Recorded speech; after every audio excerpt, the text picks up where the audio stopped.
If you know the enemy and know yourself, you need not fear the result of 100. Hi everyone, I'm BM Fox. So today the balancing update and the release notes have been published.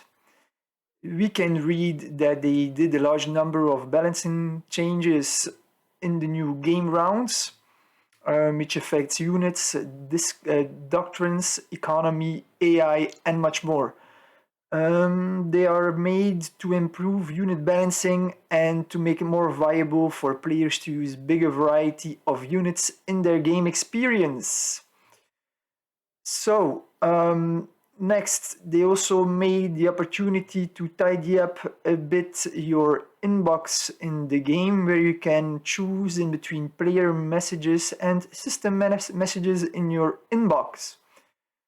So let's check this, my inbox messages. I don't use it that much, but hey, let's check. So we have here options, player messages and system messages. So I guess if I click this one, I'm gonna see only player messages. Oh no, I only see system managers if I click player messages. Okay, so they actually inversed it. So if I check system messages, I only see player messages. Okay, well, for one, I keep my inbox tidy, so I delete all the messages regularly. So, but if you are one who likes to keep his messages, this should definitely help you. Okay, let's look more for the balancing changes in detail. So they reduced the costs for research, production, and upkeep, and slightly means less than 5%. So they did changes for all the doctrines, so for all aircrafts, they made changes to improve, to reduce the gap between attacking damage and defensive damage. So they changed the ratio from 2 to 1 to 1.5 to 1, which actually means that interceptors, they're gonna attack with 25% less, but the defender has the same amount of defense. So in short, interceptors, they're gonna take more damage to kill the same unit. I guess it's a good change because for now interceptors, they were overpowered. They did the same for rocket fighters and for all other aircrafts. So, from 3 to 1 they changed to 2 to 1.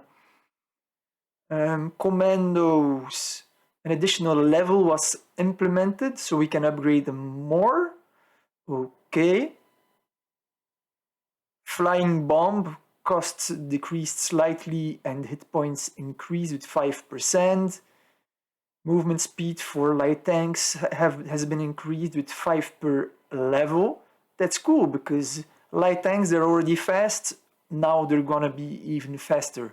Very interesting in early game and to grab empty provinces when you are attacking. Medium tank production time increased. Heavy tank, the same thing.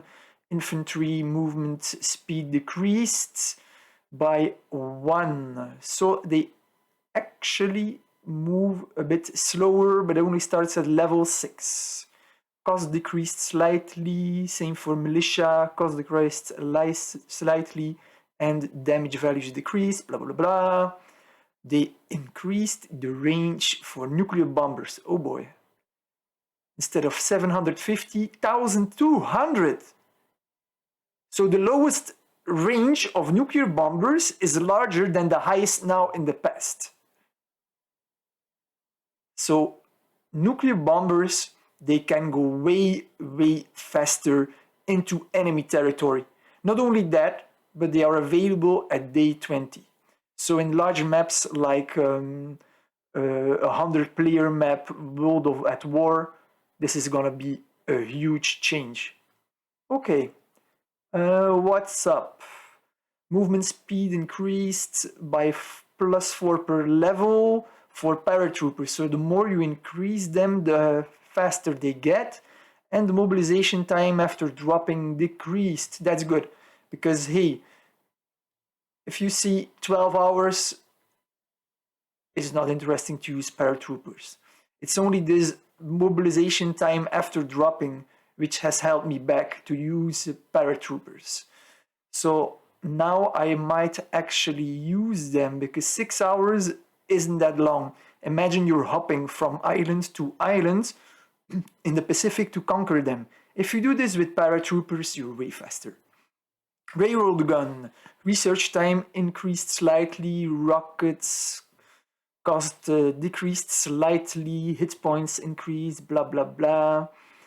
Oh boy, it's a long list, guys. And girls. I want to be gender neutral, as there's also girls playing this game, of course. It's always good to reduce the levels of testosterone in the games. Producing time increased slightly. Research time is so that's not good. Rocket artillery, they reduced the damage. It's one of my favorite units, so that's the damage. But okay, SP artillery, they made it cheaper a bit. Same for SP rocket artillery, it's cheaper. Strategic bombers, they increased the range too, just like nuclear bombers. Tank destroyer cost decreased slightly, which is good because they cost a lot of steel. And let's face it, you really need them. Not only are they stealth, but it's like the perfect countering unit against armor. They wreck medium tanks, light tanks, and they can hold themselves against heavy tanks. Tank destroyers are like a very important unit, a must-have. So there's also some doctrine-specific changes. Allies. Commando's missing speed buff and destroyers missing speed buff was added to Axis. So Axis, they are already strong. They were even faster, stronger now. So good change. Nuclear bombers plus 15% range. So they already increased the range for all doctrines. Allies can even go further. All right. Strategic bombers hit points are increased with 5%. Paratroopers hit point buff. Okay, so they deploy faster and they received hit points extra, which means they can take more hits before they die. Tank destroyer production cost buff increased with another 5%. That is also good. Axis speed buff is removed. The destroyer speed buff removed. Heavy tanks damage buff of 10% is added. Aha! So the heavy tanks of Axis now even became stronger versus all armor classes.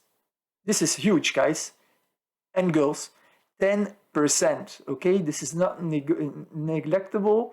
It's a lot. Comintern. Upkeep cost reduction for the Comintern doctrine has increased from 25 to 30. Okay, so now it's gonna be easier to upkeep a larger army, which is good. Medium tanks damage buff of 10%. The VS all armor is added. Okay, and a production time improvement of 15%. So you can make your medium tanks 15% faster, and they deal 10% more damage versus all armor classes. Interesting. Pan-Asian, the view range bonus of the Pan-Asian doctrine was decreased from 35 to 30. Okay, let's face it, Pan-Asian overpowered. They had a large line of sight. They have a lot of early unit bonuses. They have also their faster movement speed. I mean, they're overpowered. Also, I must not forget, they also have a lot of extra terrain bonuses. So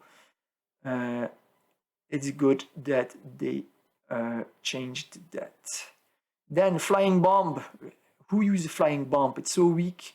you should at least use rockets and they should be level 3 or more.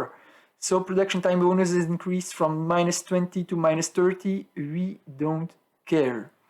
The doctrine graphic on the Call of War wiki has been changed as well, which is good. All right. Economical changes. Production times of later level units slightly decreased to make leveling up worthwhile. Missing daily costs are added to aircraft transport and transport ships. Okay, so they didn't have upkeep and now they added it? Did I understand this correctly? If I didn't understand this correctly, please correct me in the remarks below. Cost of all early game units level increased and cost of all unit levels were slightly decreased to make upgrading more worthwhile, like they already said. To take infantry as example, its costs were changed by level +20 +17. Okay. I don't know about this. But hey, if it becomes cheaper, why not? Starting resources in new game rounds were adjusted, which is manpower has been decreased from 20 to 12,500. This is like, imagine you are playing an alliance versus alliance game, and they were at the third day, end of the third day, start of day 4. You could have easily 40 units, like easily. Now the armies are going to be more tiny, so micromanagement is going to become way more important. And all the build orders that we made for regular games, you can forget about them. We're going to have to adapt. Rare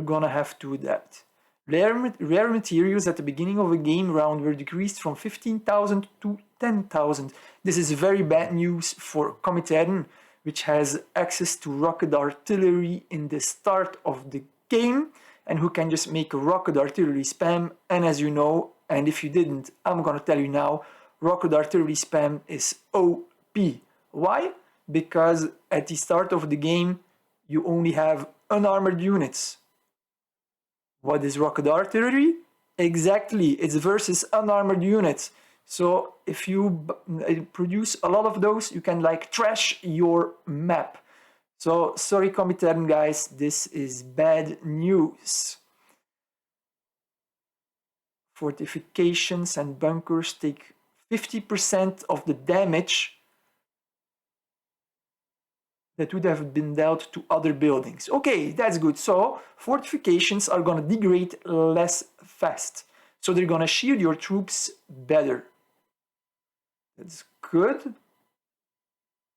Missing interception, blah, blah, blah.